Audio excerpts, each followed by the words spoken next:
and I'm here today, July 11th, 2008, with Morton Meyerson at his home on 3321 Armstrong Avenue in Dallas to talk about his life in Dallas for the Dallas Jewish Historical Society. Okay, in 2005, Mort, you were a recipient of the UT Distinguished Alumnus Award, and in 2007, you were elected into the American Academy of Arts and Sciences class of fellows. Quite impressive. We want to discuss this morning how all this started. Where were you born? I was born in Fort Worth, Texas, early in the morning, June 3rd, 1938. And how and when did your family come to Dallas from Fort Worth? They didn't. You talking about my family? Yeah. My family stayed in Fort Worth. I moved to Dallas in 1967. So you moved to Dallas after you graduated from college, right? Yes. So when did your family come to the United States, to Fort Worth? How far back? My great-grandmother and grandmother Schuster came in something like 1896 or 7 to Fort Worth. My grandfather Meyerson came to New York something like 1898. He later came to Fort Worth about 1900, maybe 1901. My grandparents Gressman came in the early 1900s, something like 1910, from Kansas City.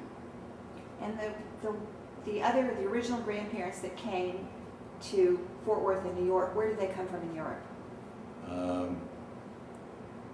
The ones that came through New York were from Volozhin, which was Russia at the time, which had been Lithuania, Poland, and a number of other things, and that which is now Belarus.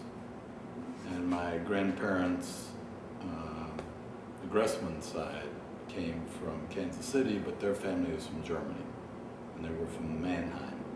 And were they fleeing persecution? Yeah, but they came very early. They came, that side of the family came in the 1830s from Germany in the first wave of the early pogroms in Germany. So let's talk about your childhood in Fort Worth. Tell me about your neighborhood. When I was born, and for the first 18 months, we lived on Hemp Hill in apartments, which I barely remember. And then we moved when I was between 18 months and 2 years old to Stadium Drive, which is near Bluebonnet Circle right now, and the Bluebonnet Elementary. But at the time, it was the last street in Fort Worth. So behind us was a gigantic 20,000 acre ranch, and which has now been developed. But when I was very young, behind my house was 1 or 2 streets and a fence and cattle and wheat. So where you lived when you grew up, was it considered a Jewish neighborhood? There were Jews in the neighborhood, but it was not considered a Jewish neighborhood. There weren't enough Jews in Fort Worth to have a Jewish neighborhood. Was the synagogue close by? No. The shul, which was Orthodox, was downtown, which is 5 miles away. And the temple that we went to was near downtown, which is 4 miles away. And those were the 2 synagogues. And the temple that you went to, was it Orthodox too? No, there was a Reformed Temple Bethel, that's where I went. And the Orthodox was Avet Shalom, which is one of my grandparents Meyerson went to. And the elementary school that you went to, were there other Jewish children there? There are only a handful. There were, in my elementary, junior high school, and high school, there were about 14 or 15 Jews, and there were 2,000 students. So there's not many Jews. Was it a situation where you said there weren't any Jews in Fort Worth, so most of the Jewish children, were they at the same school that you went to? Or were they pretty much scattered throughout No, the city? they were, all the Jews lived in the southwest quadrant. Okay. They didn't live in the same neighborhood, but they lived in the same part of town. With one exception, the Greenmans lived in West Fort Worth. But all the rest of the Jews lived in Southwest Fort Worth. So, Although there were about 200 families, maybe 300 families max over time. Mhm. So it was a very small Jewish population. And tell me about your high school. What was your high school like? Well, I went to Pascal High School, where my grandmother went. Oh, My father and mother went, 8 aunts and uncles, 50 cousins. So all of our family went to the same high school. We didn't all go to the same junior high school and elementary, but we went to the same high school. Pascal was a very famous school in that they had very good teachers. We had very good sports teams. And it was academically the #1 school in the city. And I went to the same building in high school that my mother and father went to for the first 2 years. And in my senior year, we moved to a new building, which was the old junior high school I went to. And they refurbished the building. And now Pascal, I still go back quite a bit. I still go to Fort Worth a lot, and we have reunions. And it's quite fun because the demographics in the school have changed dramatically. When I was there, it was an all-white, virtually all Baptist school. There were very few, there were no Catholics, and there were a handful of Protestant groups other than Baptists, and there was one Chinese boy and no Hispanics or African Americans. Now the school is fully diversified, has a huge population of Hispanics and African Americans, and some people believe it has the feeling of an inner city school. Yet, when the rankings came out 2 months ago, Pascal was the 88th best high school in America, Oh, that's exciting. and Highland Park was #3. I saw that. And in that, Pascal had more National Merit Scholarships than all of the other schools in the Fort Worth system combined. So there's still a tradition of excellent academics. And when I was in school, virtually all the salutatorians and valedictorians were Jewish.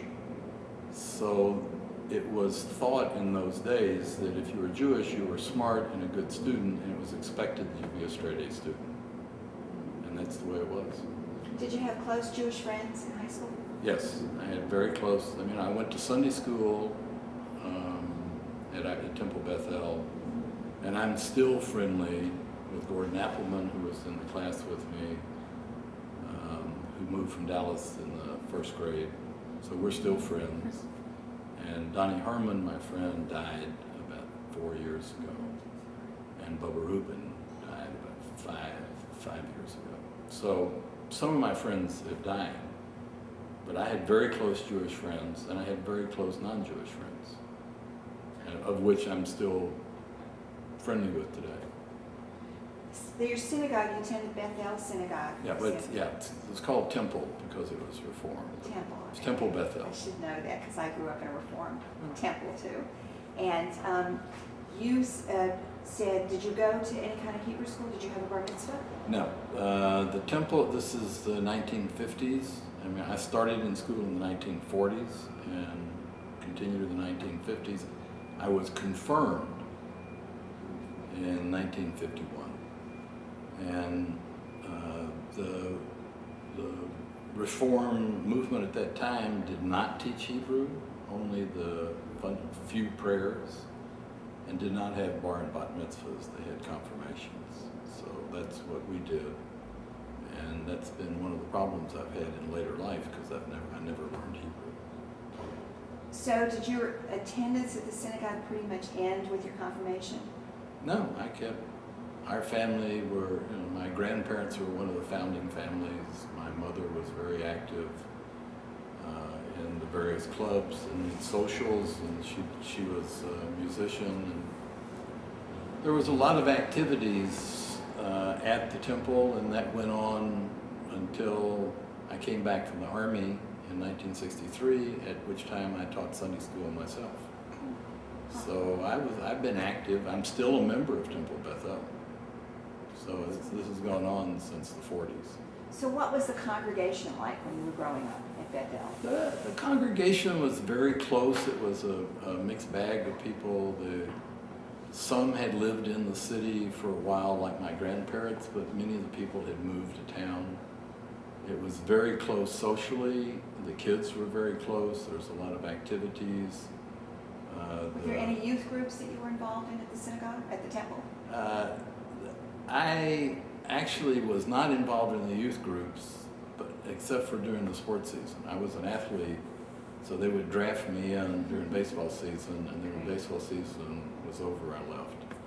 But I was very big. I was a football player at Pascal and in McLean Junior High School. I was a good student, and I had a complete schedule filled. I had no time for Jewish youth groups at that time. And was your schedule pretty much filled with sports? Is that Yeah, it was filled with sports. I was on the track team. I played football, and I was president of the senior class. I was president of the student council, and I was busy all the time. And were there other Jewish students who played sports like you did, or was that unusual? No. There were 3 Jewish football players from 1929 to 1954. My father was a football player at Pascal. There was a guy named Indian Silver who moved from Florida, and he played. And there's a guy named Lusky who played a little bit, but the only first-string players that I know of were 3, 2 of which were my father and me for a long period of time. And then my cousin Johnny played football for Pascal and was the quarterback of the team about 15 years later. What position did you play? I played tackle on offense and defensive end. How did your family celebrate the Jewish holidays? Well, we had, because we had an Orthodox family and a Reform family, we had to move between the families. So we had a gigantic Passover with our family and with neighbors.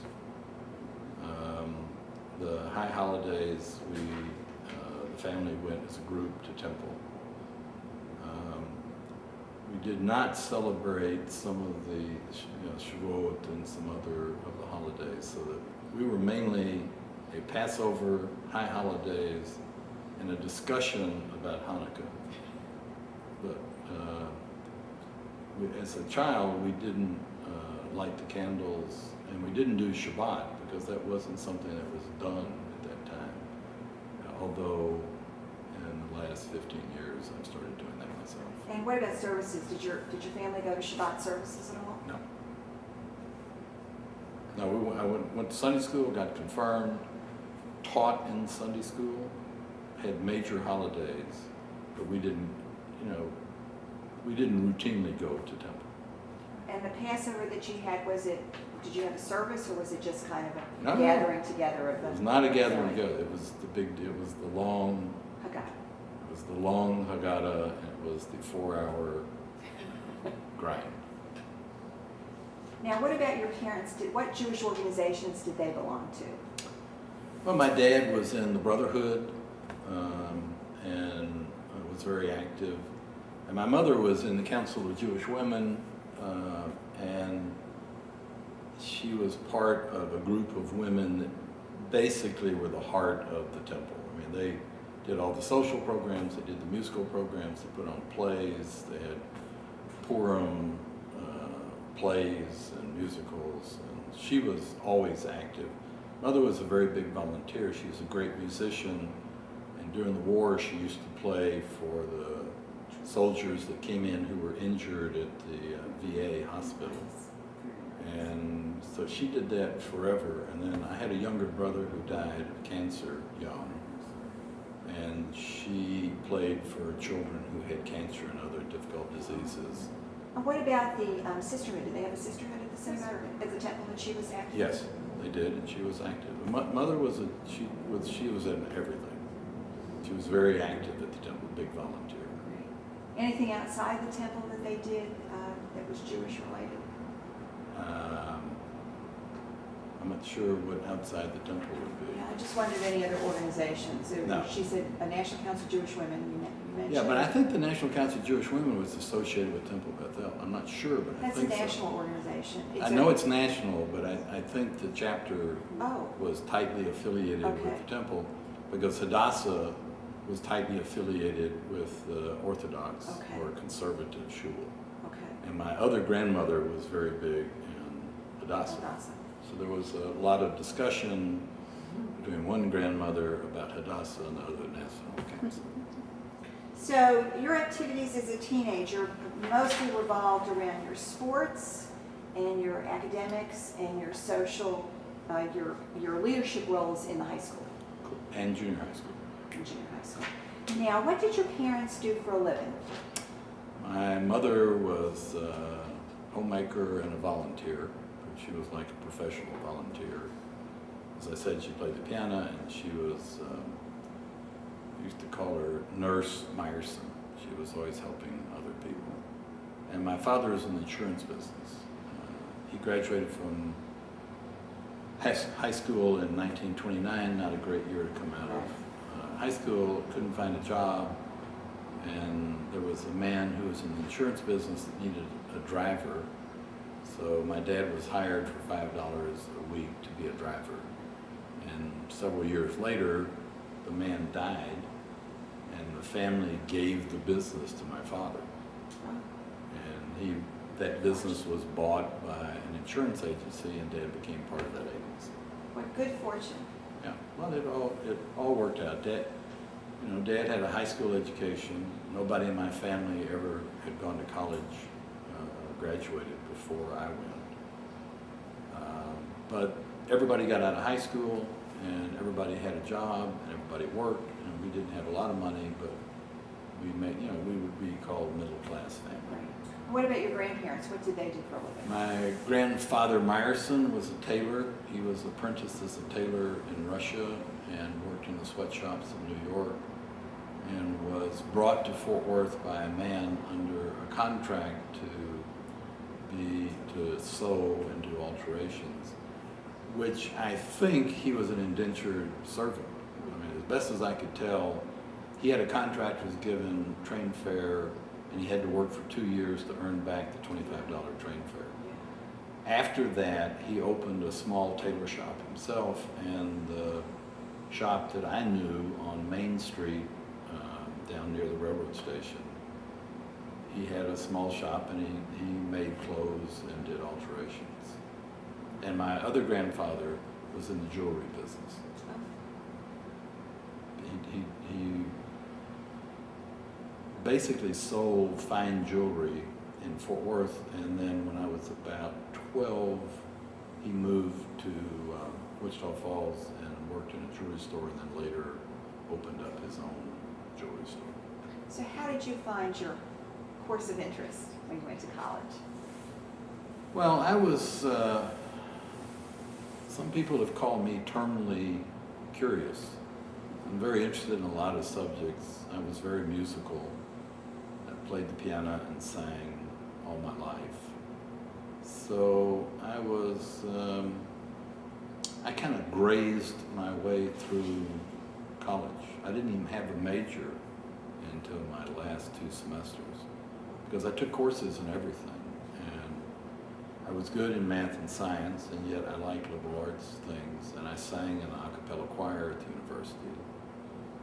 And I was active in my social fraternity, and I was in an honorary fraternity, and I was active. And I was the representative of the School of Arts and Sciences, which was the largest school in the university. So I was active in student government, music, academics, social. I worked a lot of hours. I was very busy in school. What was the fraternity?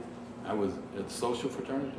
Yeah. The social fraternity, I was a Sami, Sigma Alpha. So it was a Jewish fraternity. Well, in those days, you had to be. Oh, I didn't realize that. Oh, yeah, they were segregated. There's no such thing as a Jewish boy being in a non-Jewish fraternity. So did you feel that most of your friends at college were Jewish? No, I had very close relationships with the people who were Samis. You know, that's were my pals and my roommates, etc. But I also was elected to Texas Cowboys, which is an honorary fraternity, and I was very active in Cowboys. And I was in student government. So to be in student government, I had to be elected by 12,000 students. And so I was all over the campus, gave speeches all over the campus. I knew people all over, you know, it was just like high school. It's like a bigger high school. I was very active in the non-Jewish community, but I was active in the Jewish community, but my home was in the Jewish community. And so what was your major when you declared your major the last 2 years? Finally, I decided to be in, I had a double major in philosophy and economics in what is now called liberal arts, what was then called arts and sciences. And then when you graduated, you went into the military? I went into the Army. And where were you stationed? In Pennsylvania, outside of Harrisburg, Pennsylvania. And it was the first time I had lived outside of Texas. I had traveled a little bit. We didn't have much money, so we did road trips. You know, once we drove to California when I was a child, and once we drove to New York. But I had rarely been outside of Texas. So when I went in the Army, I was almost 22 years old. It was a huge shock for me to live in a northern community, but within a very short period of time, I played duplicate bridge, and I met a lot of local people through duplicate bridge, and I played handball at the JCC in Harrisburg, and I met people playing handball, and I was single, so I was a single Jewish 22-year-old officer, and so therefore I was very popular in Harrisburg. So were you in Pennsylvania the whole time you were in the Yes. military? And what were you doing in the military? What did you do? Well, in the beginning, I was the aide to a colonel, but he was retiring, so I didn't really have a job. So I was, you know, president of the bowling club, and, you know, and I ran an officers club part-time. It was a very strange life. I played a lot of duplicate bridge, and I bowled a lot. But my duplicate bridge partner worked in the computer department, and he was the head of it. And he asked me if I wanted to transfer and work with computers, and I told him I didn't know what computers were. Just a second.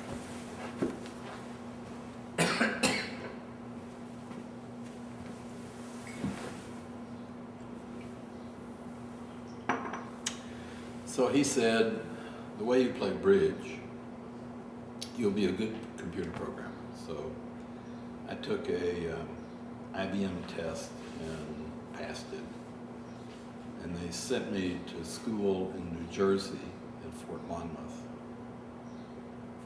And I went to class. It was a 3-week class to learn how to program computers. And it was an old, big, one of these big, horrible computers with vacuum tubes and stuff. And I can remember the first hour of the class because the teacher was Jewish. Oh, what year was this? This is 1961 or early 62. And he was a Jewish officer, and there weren't many Jewish officers in the military. And he was the teacher, and he stood up there and said, you know, you need the following algorithm to time the disk, to get the instructions, to get the data. And I had no idea what he was talking about because I'd never seen a computer. But at the end of the first hour, we took a break, and I said to myself, this is going to be what I'm going to do the rest of my life. And I did. In those days, computers were huge, no doubt. Yeah, they were like room size. They were like a house size. Yeah. So how long did you work with computers in the Army? Well, I did it for maybe 18 months, and I worked in logistics, and I worked on the first computerized logistic system, which is supply and keeping up with material. And it was really quite exciting. I loved doing it. They later sent me to New York to school, and I spent 3 weeks at the New Yorker hotel for $14 a night. And went to an IBM programming school, which was very exciting. And then I came back, moved to Fort Worth, and I went to work with my dad, but I really didn't like. This is, you finished your Army commitment? Finished the Army, And came back to Fort Worth, Okay. worked for my dad at his insurance agency, really didn't like it. Did a test, a battery of tests at TCU to figure out what I was good at. And the test said that I should be an orchestra conductor or I should be an industrial engineer. And I didn't know anything about conducting an orchestra, so I started figuring out what was an industrial engineer going to do. And I interviewed AT&T, IBM, and Bell Helicopter. And AT&T did not offer me a job. And it's actually got a footnote to that story. IBM did offer me a job, but they offered me a job in sales, and I didn't want to go into sales, I wanted to go into programming. And Bell Helicopter offered me a job in programming, so I took the Bell Helicopter. And they were based in Fort Worth? They were based in Hirsch, which is between Fort Worth and Okay. Dallas. But 20 years later, one of my best friends, and still one of my good friends, worked for AT&T, and he's the one that got me the interview. And I gave a speech in Atlanta to about 1,500 AT&T executives. I was president of of EDS at the time. And he introduced me, and he said, I want to tell you a story about our company. In 1963, Morton Meyerson, who's president of EDS, who's one of the biggest companies in the country, interviewed at AT&T and wasn't offered a job.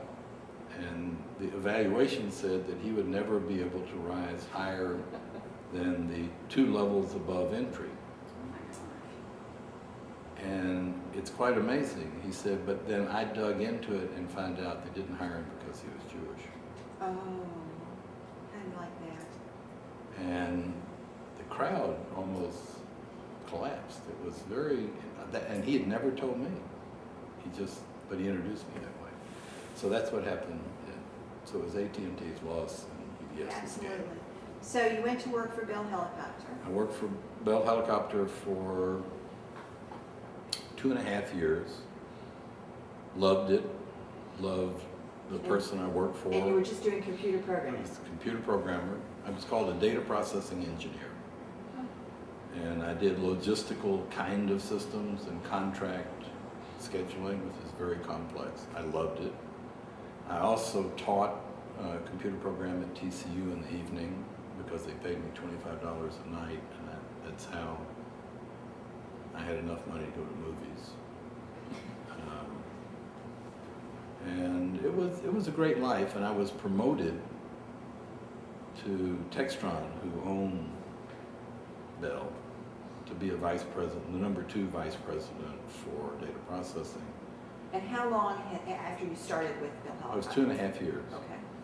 And I was offered this job in Providence, Rhode Island, and I went up there, interviewed, took tests, got the job. And before I went, a company called EDS called me and said, do you want to interview? And I said, no, I've got a job. And they said, well, you might not like Providence, so why don't you meet us? And I said, fine. And I interviewed them, and I never left. So And EDS was in Dallas? yeah, EDS had 53 people, Oh. and I was the 54th. And so did you move then from Fort Worth to Dallas? No, I commuted for about a year, and then I joined EDS in January of 1966, and I moved about a year later. So when you moved to Dallas in 1967, did you join a temple? Yes, I joined Temple Emmanuel. And did you have any other connections? Were you active in the Jewish community at all?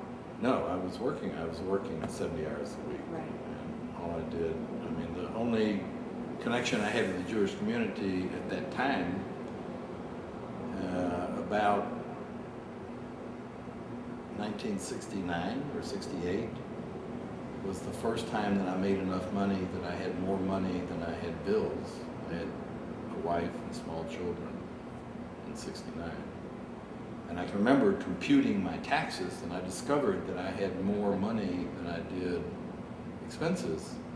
So I called Federation and said, how do you make a contribution? And Mo Stein was at Federation, and he tells me the story that they had never had anybody call and ask, how do you make a contribution? Because they didn't know I was in town. And so I made a contribution, and then thereafter I made an annual contribution there, and I made contributions at the temple. And our kids went to Sunday school, and we did the high holidays at the temple, but I had no time for anything else. This was Temple Emmanuel? Temple Emmanuel. And what about your wife? Was she active at the time? No, she raised children. Okay. And she might have been, I think she was in something at the temple, but she was in junior league, and she was very active in that. Okay. So did you feel like your friends, were your friends mostly from work, your personal friends, or were they in the Jewish community? My friends were in both places, but I wouldn't say I had a lot of friends because I didn't have any time. I was working 60 to 80 hours a week.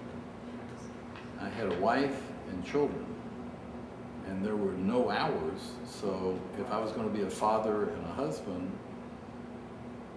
I had to stay at home. So I stayed at home when I wasn't working, Right. and we were not very active socially, and I joined no clubs. I didn't have any time.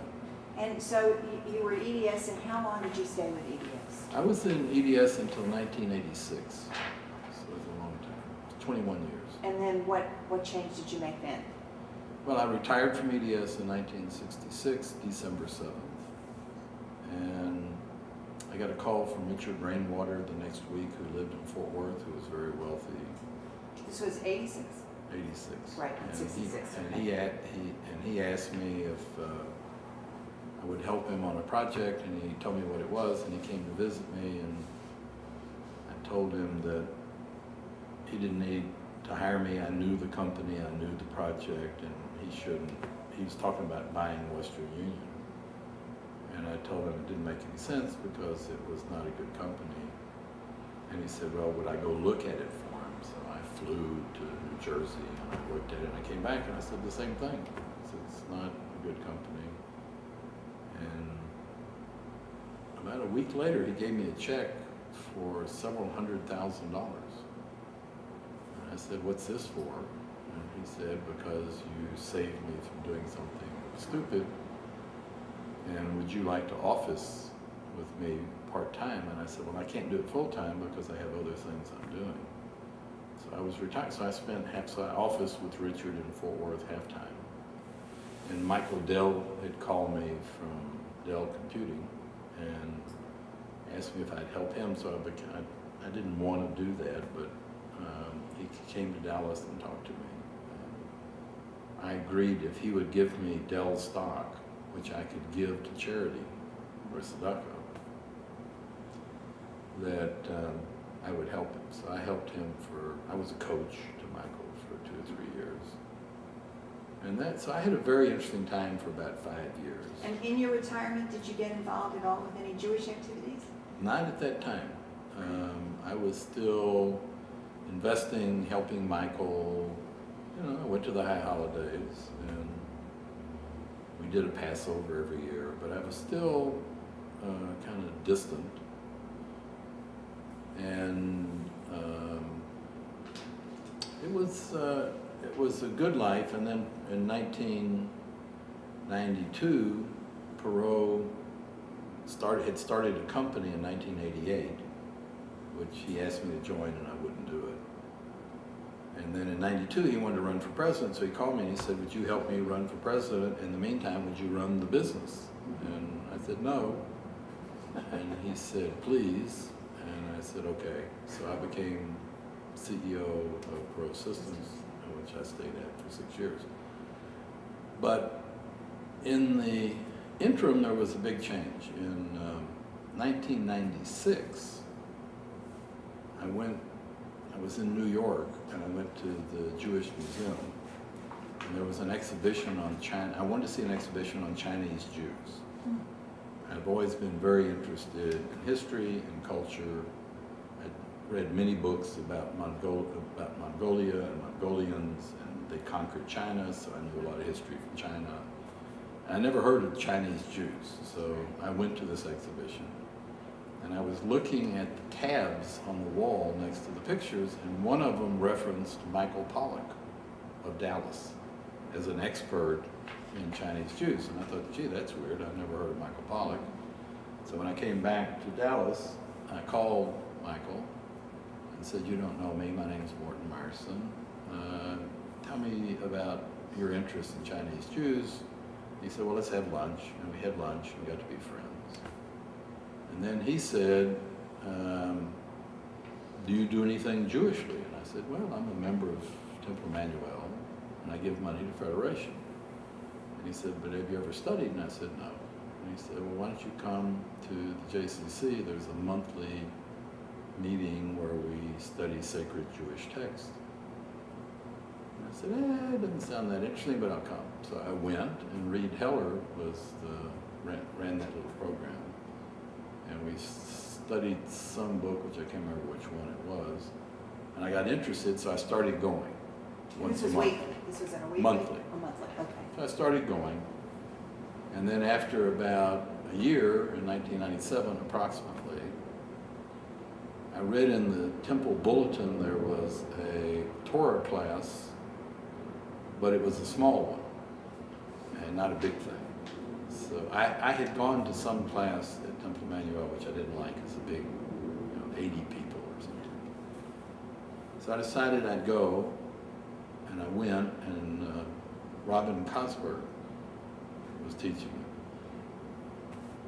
me. And we started studying a passage of Torah.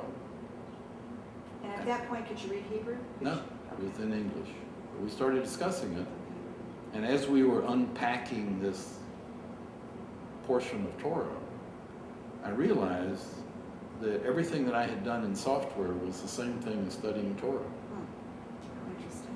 So I went, wow, this is interesting. And I became fascinated, and I started going to class.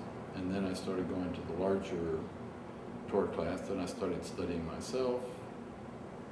And then I made arrangements to go to Israel to study. And I went for 6 weeks in 1998.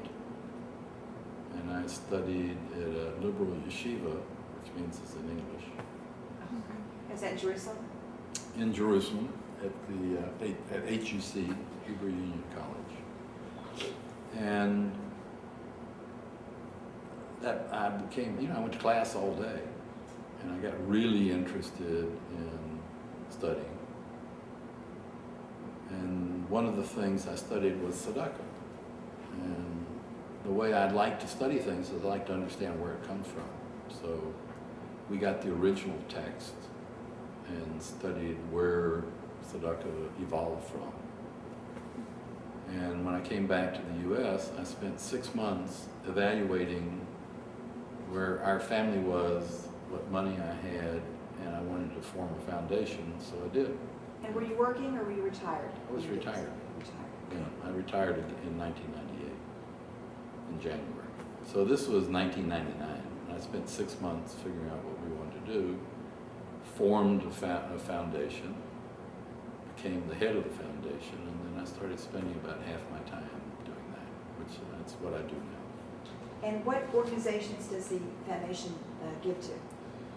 What do you fund? You have to go to my website. It's very extensive, but about 75% of the money goes to Jewish or Jewish-related causes, and 25% goes to medical research and arts. And we take a different view than most people. I mean, I followed the rules of tzedakah. First, I made sure that everybody in the family was taken care of, and that was about 80 people. once I did that, then I started working in Dallas, Jews and non-Jews, and we developed programs here. And then in 2001, I went to Israel and started a program in Israel. And then subsequently to that, we've done it in New York. But the way that we do it, which is a little bit different, is we give to under-the-radar kind of organizations. And we select the organizations based on what they're doing, how efficient they are, and how good the leader is. And so we back what we consider to be really talented people who are doing great things, but they're generally supplying services to people that are in great need, but the system doesn't take care of them, like some forms of homelessness or kids in Jerusalem that are street kids. There's a group that helps them, or after-school program in Tel Aviv for kids of parents that don't come home. After school, they got no place to go. And many programs like that. Wonderful thing. So some of the organizations are in Israel and some are domestic. Correct. And some are in Africa. And some are in Argentina. Okay. So tell me about what you consider your adult involvement in the Jewish community. Are you still going to these? Are you still taking courses? No. Well, I live part-time in New York, so I have a plethora of things that I can do in New York. I go to musical events and I study, and I go to lectures. So I go to NYU, I go to the Skirball Center, I go to various and sundry temples. I'm a member of BJ, but I'm not very active. And I go to the JCC when they have lectures that I'm interested in. So I'm like a study junkie. And in Dallas, do you do the same thing? I don't do it as much. Well, I'm not in Dallas that much. I used to go every week to the Torah study at Temple Emmanuel, but I did that for about 6 years, and then finally, it got repetitious, so I stopped. You got as much as you were going to get out of it. Correct. So you don't really have. Do you have any involvement with Jewish organizations in Dallas?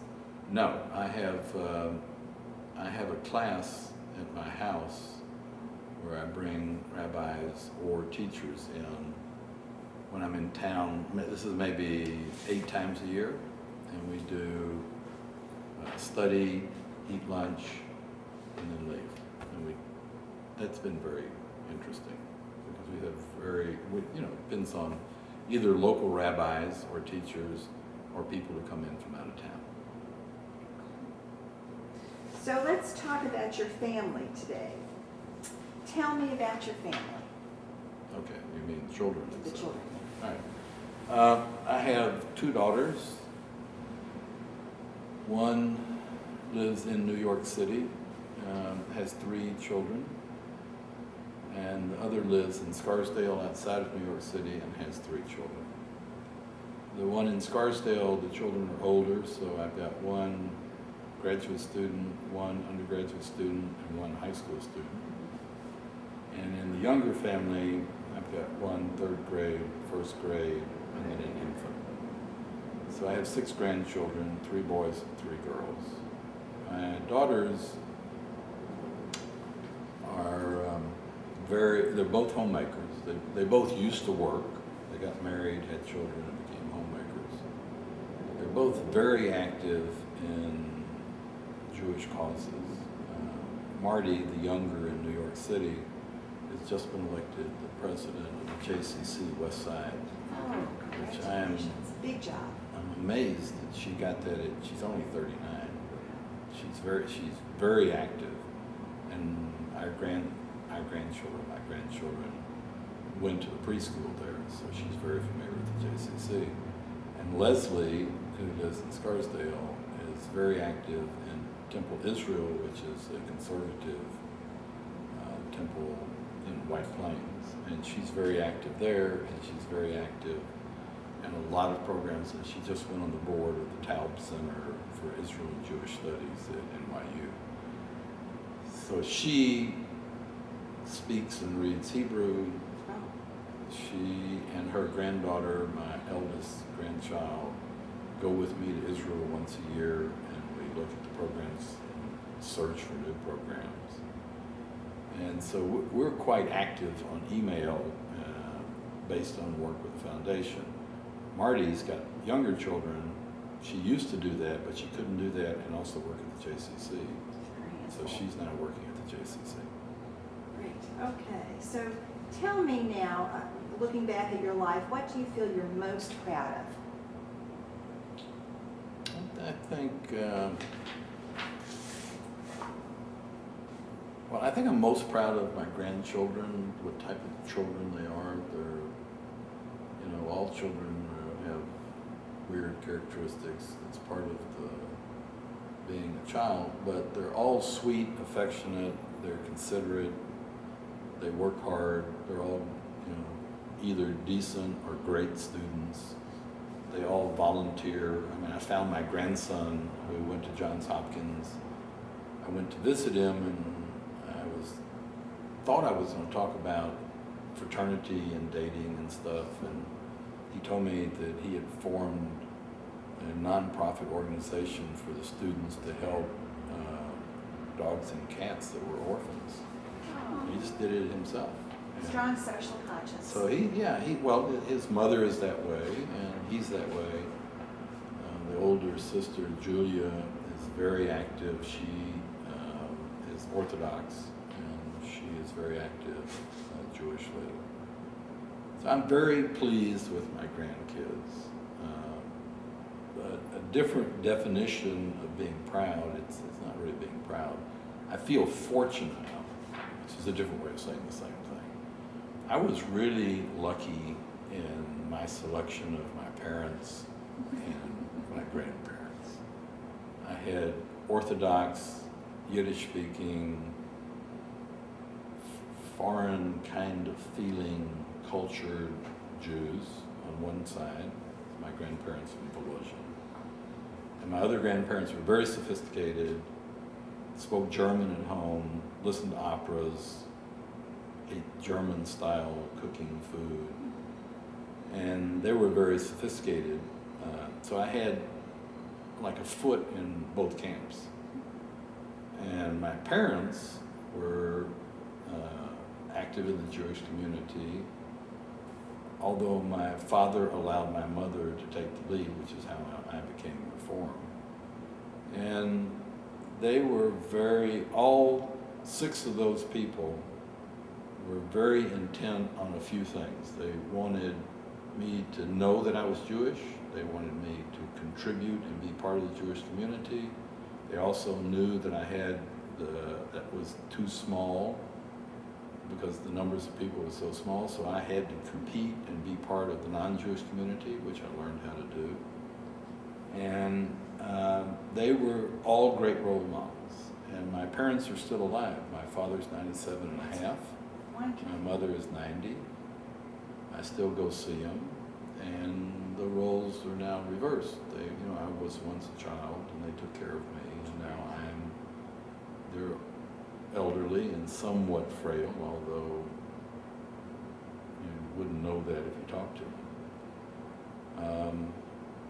And I'm very pleased and feel lucky that I was raised with that set of parents, with a connection to the history of the family. I know a lot about where our family's from. I know who I am. And yet I'm very comfortable in the non-Jewish world, because Fort Worth you had to be. In the Army you had to be. In EDS, in the computer business you had to be. So I learned how to do that. So I've had a balanced life. I know who I am. I know where I come from. And I studied Judaism, and I'm very pleased.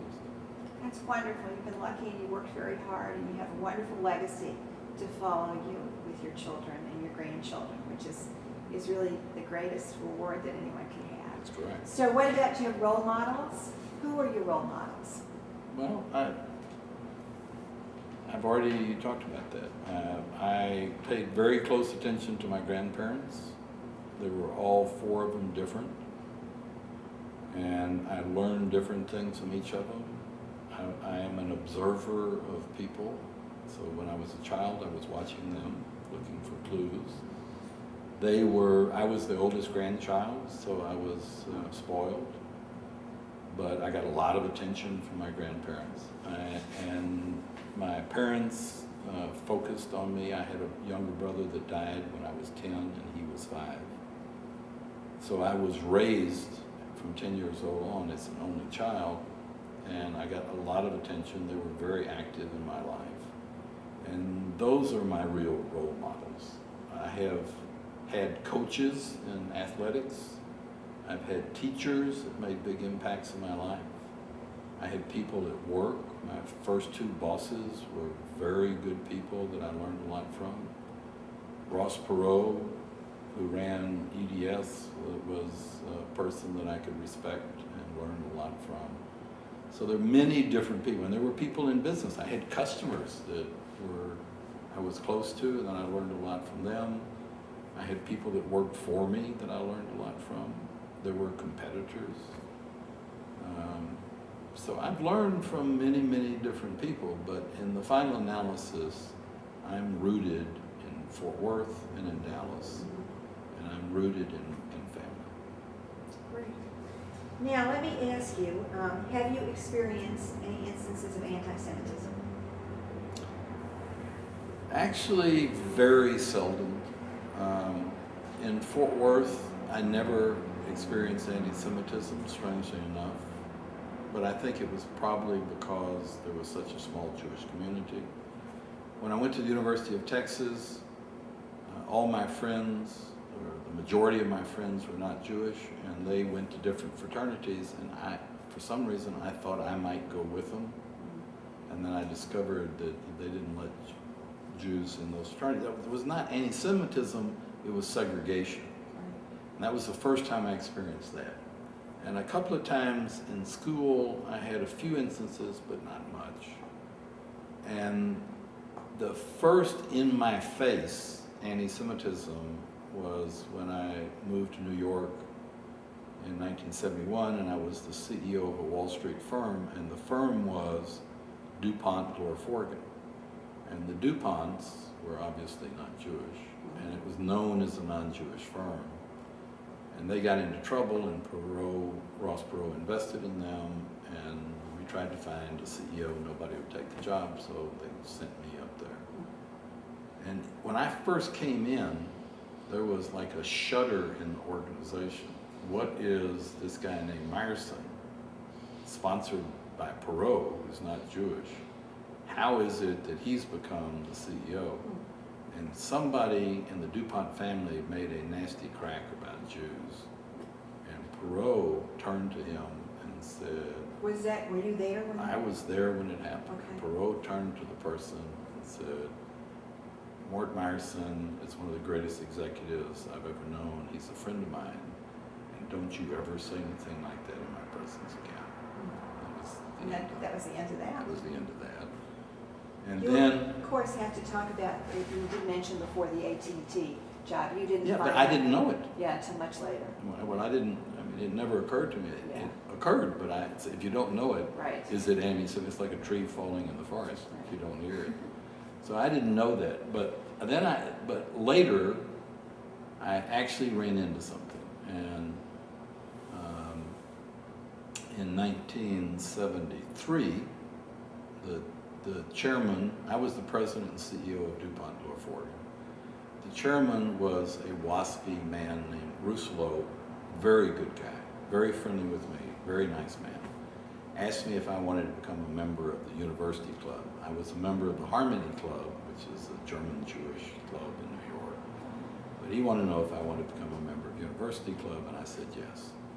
And he put my name up, and about 6 months went by and nothing happened. This was from the University of Texas? No, this is University Club in New York. Oh, okay. It's a national, it's a big club. All right, social club. It's a social club, and they have, squash and dining rooms. It's a New York thing. So nothing happened. So I eventually went to Chuck Rousselot, and I said, Chuck, it's been 6 months. I thought you put my name in. He said, I did. And I said, so what came back? And he said, nothing. And I said, Chuck, that means one of two things. Either they don't want Jews, or they don't want Texans, because there's a negative feeling about Texans. And Chuck said, I think it's because you're Jewish. And I said, well, do me a favor, withdraw my name. And he said, no, I want to leave it in, I want to fight it. And I said, no, I don't want to fight it because I feel like Groucho Marx. I don't want to belong to any club. It doesn't work. It's crazy. So that was the first time that happened. And then later when I came back to Dallas, there were no Jewish members of the Dallas Country Club. And I was president of EDS. I had a very high profile position. I worked in the symphony, and I had I was on the board, and I was on the board of the Dallas Museum, and so on and so forth. And a group of Jewish men came to me and said, Stanley Marcus tried to get into the Dallas Country Club, and he was not allowed to join. You can get in, and we have a non-Jewish, I think it was Trammell Crow, but I'm not sure. There's somebody that had said that they would put me up, and they were assured that I would get into the club, so I would be the first non-Jew. And I said, I don't want to do that. And they said, why? And I said, because they don't want Jews.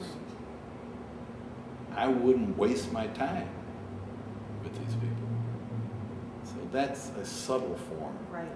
And in Fort Worth, there were 3 country clubs, and 2 of the 3, if you're Jewish, you couldn't join. But I never applied to them, because my feeling is if I'm not wanted, I don't want to be there. Right. I would agree with you. So one thing we haven't discussed is your name is very well known in the community because of the Symphony Hall. Yes. So let's discuss that a little bit. Okay. What would you like to know? Tell me about how it came to be. Well, the Symphony, there's 2 stories. One story is how did the Symphony Hall come to be, and the other story is how did my name get on the building. It's 2 separate stories. I can make them brief. The first story is in 1979, I was asked by Robert Deckard, who was chairman of the Symphony, if I would be the chairman of a committee to figure out what to do to build a new Symphony Hall. And I told him I didn't really think I was qualified because I hadn't been in the city, I didn't know a lot of people, and I wasn't very political. And I was very impatient, and I didn't think that would fit very well. And he said, no, the board's already discussed this, and the reason why we want you to do it is because of the way that you are. You'll cut through all the red tape and get it done. So I said, okay. So I started the job, and I thought it would be like a every once in a while meeting, and it turned out to be a real passion. And over the course of the next 10 years, I spent about 1 man year, about 10% of my time working on building the Symphony Hall. So the way the Symphony Hall came into being was not exclusively my doing, but I was in charge of the committee that actually made it happen. And there's a gigantic book somewhere around here that's this thick and that big that tells the story of how that happened. The naming of it is different. There were several families that were going to give money to have the hall named after their families. In the middle 1980s was a bad time economically in Dallas. There was they didn't want to do it. So they asked me if I'd go talk to Ross Perot about making a gift and naming it the Perot Hall. So I went to his office and I said, Ross, I'm here. You know, he had been keeping up with the building of the Symphony Hall because I was president of EDS and he saw me working on it. And he would say, how's it going and what are you doing and stuff. So he knew about it. So I said, Ross, we're going to have a great hall. This is going to be a world-class hall. We're going to have one of the best in the world. It's beautiful. It's done by IMP, but we don't have the money to complete it, and we need $10 million. Would you be willing to do that? And we can name it the Perot Hall, the Perot Family Hall, or maybe name it for your mother, or name it for Margot, or anything you want. Would you be willing to do this? And he said, yes, right on the spot. It's like a 5-minute conversation. He said, yes, I will do that. And then I said, that's terrific. So what name do you want? Do you want Pro Family, Mother? And he said, I want to name it the Morton H. Meyerson Symphony Center.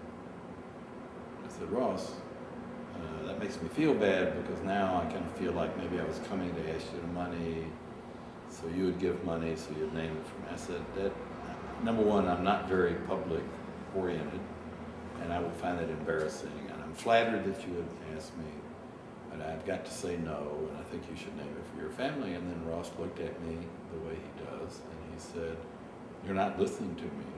If you want the money, that'll be the name. And I said, okay. And that's how it happened. That's a great story, and we're all indebted to you for spearheading all your work that you did on the symphony, because the Symphony Hall is just magnificent. And all of us that live in the community really enjoy it. Yeah, well, I go there every week I'm in town that they have symphonies, and I take Mother. And it's an experience. I love going there. It is quite an experience. It's really an experience. We are all indebted to you. Thank you. So let me just ask you, is there anything else that we haven't touched on that you'd like to cover in this interview? Well, I don't think so. It's been pretty comprehensive. Just in closing, do you have any reflections on the differences in the Jewish community when you were growing up and today? Yes, I will comment on that. Part of this may be because of my involvement. I'm much more deeply involved, and I've studied, and now I know something about my own religion, and I know something about the text, etc. But I think actually there has been great change when in the 1940s, Jews were integral but on the fringe of Fort Worth. And I think the same thing was true all across Texas. And I think today it's much different.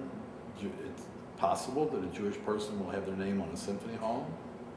It's possible that there are CEOs of companies that are Jews. There are very wealthy Jewish families. There's powerful Jewish families. And when I was a child, that just wasn't possible. Most people were middle class. There were a few considered to be wealthy, but today they would be considered to be middle class people. But I think things have opened up, and I actually am very happy I was born in Fort Worth, Texas. I'm very happy I live in Dallas, Texas. And I'm happy that I went to the University of Texas. I think Texas has provided an opportunity for Jewish people. You were said that you were, excuse me, saying that you were proud that you grew up in Dallas. You grew up in Fort Worth and saw Dallas change, and the opportunities here were. Yeah, I think the greatest cities in the state are Dallas and Fort Worth. Houston is fine, San Antonio, Austin, etc. But I know North Texas, and I feel fortunate I was born here.